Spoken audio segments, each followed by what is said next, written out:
မသိခင်ကြည့်သွားတဲ့တော့ anime series 3ရဲ့နာမည်ကတော့ Dororo ပဲဖြစ်ပါတယ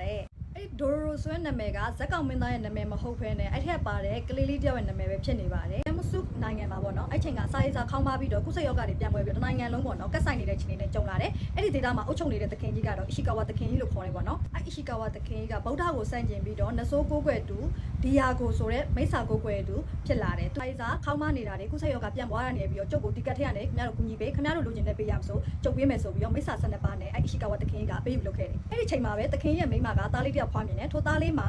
ရေပြားလဲပါမလာဘူးလူရဲ့ဥကောင်းကုန်တစ်ခုတည်းနဲ့သွေးကြောတွေပဲပါတယ်မျက်လုံးပေါင်နှာခေါင်းပေါင်ခြေလက်တွေဆိုပါဆိုပါမပါပဲနဲ့ဥကောင်းကုန်တစ်ခုနဲ့ဒီသွေးကြောတွေနဲ့ပေါ့နော်ဥကောင်းကုန်လူရိုးဥကောင်းကုန်နဲ့ကလေးလေးတယောက်ကိုမွေးဖွားလိုက်တယ်ကလေးကိုကြည့်ပြီးတော့သခင်ရတိတ်ပျော်သွားတယ်ဘာလို့ဆိုတော့သူမိစ္ဆာ12ပါးနဲ့လုပ်ခဲ့တဲ့ဘေးယူကအောင်မြင်သွားပြီဖြစ်တဲ့အတွက်သူရန်ပျော်သွားတယ်အဲ့ချိန်မှာပဲကလေးကိုစွန့်ပစ်လိုက်ဖို့သူစေကန်တယောက်ကိုခိုင်းစေလိုက်တယ်ဒါပေမဲ့စေကန်ကမြေကန်တစ်ပေးမှာစွန့်လွတ်မဲ့စာသူ့ကိုလှေပေါ်တင်ပေးလိုက်တယ်စစ်ကြောင်းနဲ့ကြားတဲ့ခါမှာတော့ကာကာဒေတာမှာစစ်ဖြစ်နေတဲ့ကာလအတွင်းဖြစ်တဲ့အတွက်ကြောင့်မို့စစ်ပွဲတွေနဲ့ကြုံပြီးတော့လူသေးပြောက်ရမ်းများခဲ့တယ်ခြေလက်တွေဆုံးရှုံးသွားတဲ့တပ်ဖို့တွေအများကြီးရှိတယ်ဟာကူဘာရူမှာမွေးစားဖေတယောက်ရှိခဲ့တယ်ထို့သွင်းနာမည်ကတော့ဂျူရကီခြေတုလက်တုတက်ပေးတယ်လို့ဆိုပြီးသူကနာမည်ကြီးတယ်သူကလူသေးအလောင်းတွေကိုလိုက်ပြီးတော့ခြေတုလက်တုလိုက်တက်ပေးပြီးတော့ဝမ်းနေချောင်းဖော်ပြတယ်ပေါ့နော်ခြေတုလက်ပေးတဲ့ဂျူရကီကြောင့်ဟာကီမာရူကနိတ်စာနဆိုးနှိမ်နှင်းနဲ့ဓာရမတယောက်ဖြစ်လာကီမာရူကနဆိုးဝိညာဉ်တကောင်တက်တိုင်းသူ့ရဲ့ခန္ဓာကိုယ်စိတ်ပိုင်းတစ်ခုကိုသူအမြဲပြန်ရခဲ့တယ်မိစ္ဆာတွေလိုက်လံနှိမ်နှင်းပြီးတက်နေတဲ့ချိန်မှာပဲဒိုရိုရိုဆိုတဲ့ကလေးလေးနဲ့တွေ့ခဲ့တယ်ပေါ့နော်အီရှီကာဝါတကီမိစ္ဆာကိုကွယ်ပြီးရဲ့နောက်မှာတော့အိုင်ကာကဲမှုစုဆိုတဲ့နိုင်ငံမှာမိစ္ဆာတွေအရန်တောင်းချမ်းခဲ့တယ်ပေါ့နော်သူဒီမိစ္ဆာစန္ဒပါနဲ့စာချုပ်ချုပ်ခဲ့တာဖြစ်တဲ့အတွက်မိစ္ဆာစန္ဒပါကိုသူ့ရဲ့ပြည်နယ်ကိုသူလွတ်ထားလို့ဖြစ်ပြီးတော့မိစ္ဆာစန္ဒပါကထောက်တောင်းချမ်းမျိုးလူတွေတက်တယ်ပေါ့နော်အဲ့တက်တာကိုဟာကီမာရူကလိုက်လံမျိုးနှိမ်နှင်းပြီးတက်ဖြစ်တယ်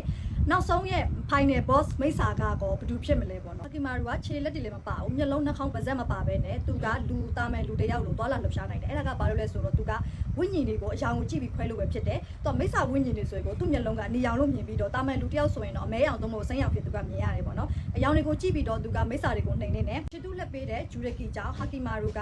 နိတ်စာနဆိုးနှိမ်နှင်းနဲ့ဓာရမတယောက်ဖြစ်လာကီမာရူကနဆိုးဝိညာဉ်တကောင်တက်တိုင်းသူ့ရဲ့ခန္ဓာကိုယ်စိတ်ပိုင်းတစ်ခုကိုသူအမြဲပြန်ရခဲ့တယ်မိစ္ဆာတွေလိုက်လံနှိမ်နှင်းပြီးတက်နေတဲ့ချိန်မှာပဲဒိုရိုရိုဆိုတဲ့ကလေးလေးနဲ့တွေ့ခဲ့တယ်ပေါ့နော်အီရှီကာဝါတကီမိစ္ဆာကိုကွယ်ပြီးရဲ့နောက်မှာတော့အိုင်ကာကဲမှုစုဆိုတဲ့နိုင်ငံမှာမိစ္ဆာတွေအရန်တောင်းချမ်းခဲ့တယ်ပေါ့နော်သူဒီမိစ္ဆာစန္ဒပါနဲ့စာချုပ်ချုပ်ခဲ့တာဖြစ်တဲ့အတွက်မိစ္ဆာစန္ဒပါကိုသူ့ရဲ့ပြည်နယ်ကိုသူလွတ်ထားလို့ဖြစ်ပြီးတော့မိစ္ဆာစန္ဒပါကထောက်တောင်းချမ်းမျိုးလူတွေတက်တယ်ပေါ့နော်အဲ့တက်တာကိုဟာကီမာရူကလိုက်လံမျိုးနှိမ်နှင်းပြီးတက်ဖြစ်တယ်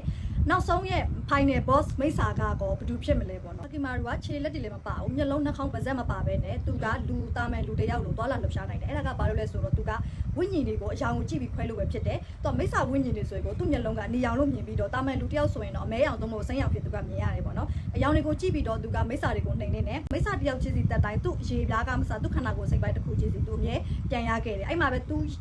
ူတိသွားတာကသူမိစ္ဆာတွေတက်မှသူ့အင်္ဂါချိန်တဲ့စုံပြန်ရမယ်ဆိုတော့သူတိသွားခဲ့ပေါ့နော်အဲ့ချိန်မှာပဲသူမိစ္ဆာ12ပါးကိုလိုက်လံပြီးတော့အကုန်လိုက်တက်တော့တယ်ပေါ့နော်အဲ့မှာဇလန်းကစတယ်အီရှီကာဝါသခင်ကြီးကပေါ့နော်2နှစ်လောက်ကြာတဲ့ခါမှာတာဟိုမာရုဆိုတဲ့တားတယောက်ကိုမွေးတယ်ဒါပေမဲ့ထိုသားမှာကတော့တာမန်လူတိုင်းပဲရှေ့ကဟာကီမာရူလို့ခြေလည်းမပါတာမဟုတ်ဘဲနဲ့တာမန်လူသားတအုပ်ဖြစ်ပြန်လဲမွေးဖွားခဲ့တယ်ပေါ့နော်အဲ့ချိန်မှာပဲတာဟိုမာရူကပေါ့နော်အီရှီကာဝါသခင်ကြီးရဲ့အမွေဆက်ခံသူဖြစ်လာခဲ့တယ်အဲ့ဒီဟာကီမာရူတရားဒိုရိုရိုနဲ့မိစ္ဆာတွေနှိမ်နေတော့တရောမြဲလွယ်ထားတယ်မျက်မမြင်ဖုံးတော်ကြီးတစ်ပါးနဲ့တွေ့တယ်ပေါ့နော်အဲ့မျက်မမြင်ဖုံးတော်ကြီးတစ်ပါးရဲ့ဒိုရိုရိုရဲ့ဟာကီမာရူရဲ့တို့3ယောက်ပေါ့နော်တနယ်ဝင်တနယ်ထွက်နဲ့မိစ္ဆာတွေလိုက်လက်တက်ဖြတ်ပြီးတော့ဒီလိုခန္ဓာကိုယ်စိတ်ပိုင်းတွေအကုန်လုံးပြန်ရအောင်ပေါ့နော်သူတို့ဘယ်လိုစူးစမ်းသွားမလဲဆိုတာကို24ပိုင်းနဲ့ပြီးကြည့်ရမယ်စီရီကောင်းတစ်ခုဖြစ်တယ်ထိုစီရီကတခါကြည့်ပြီးရင်တော့ရင်ထဲမှာကြံခဲ့မဲ့စကားကောင်းတစ်ခုဖြစ်တယ်ပေါ့နော်20ကျော်လူငယ်တွေကြည့်မယ်ဆိုရင်လည်းအရန်ကောင်းတယ်တစ်ပိုင်းမိတစ်ပိုင်းမပြီးချင်အောင်ကိုသူကဆွဲဆောင်မှုရှိတယ်ပြီးတော့အဲ့ထက်မှာပါတဲ့ character တစ်မျိုးချင်းစီကလည်းအရန်ကောင်းတယ